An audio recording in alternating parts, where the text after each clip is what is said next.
Regardless of what kind of hose package you're using and what style of nozzle you have, and regardless of what type of hose load you have on your pre-connects, on your engines or your first due pumps or quints, one general rule of thumb is to always have the nozzle and the coupling together, or the first coupling rather, together at the front door before going in.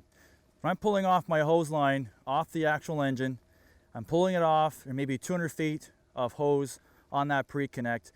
Regardless of the type of load you've got, when I pull it off and advance it, I want to take the nozzle and the first coupling if possible, or perhaps the middle coupling, and take both with me and advance it to where I'm going in for my point of entry.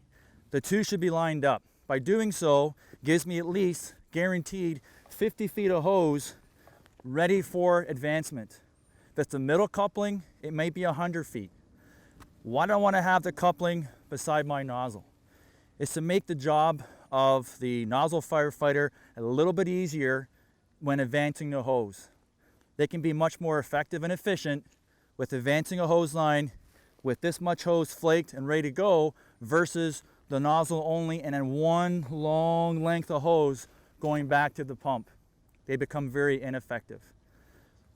When I'm ready to charge my line, I have the two side by side.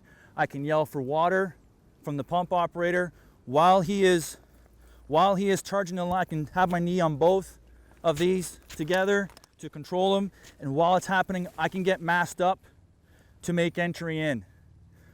When I have my line fully charged with water, I'm then going to go through the steps of making sure I have adequate flow and proper pressure. So I'm going to flow my nozzle off to the right or to my left for a good 10-15 seconds to make sure I have adequate water flow and proper pressure. It gives the pump operator time to make his adjustments on the pump panel, and it tells me as the person going in that building, I've got proper water.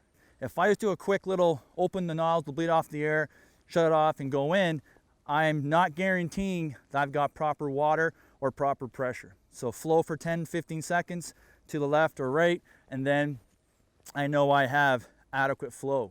When making my advance in, there'll be at least two of us, but my second partner is going to be out back behind me throwing hose in the building. So as I'm making my way in, they'll be at the door helping to feed some hose line in, or they could be back there removing the kinks in the line as I'm making my way in.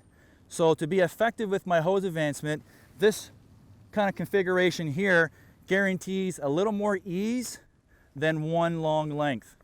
As you will see, when I advance the hose in this fashion, charge, it's easier for me. If I try and advance the hose in one straight line, as you can see now, it's much more difficult. The water weight in the hose adds as an anchor and adds to the friction being created between the ground and my hose as I'm trying to advance. There's still the same water weight in this configuration here, but less friction. The hose is staged and easier for me to advance my way in.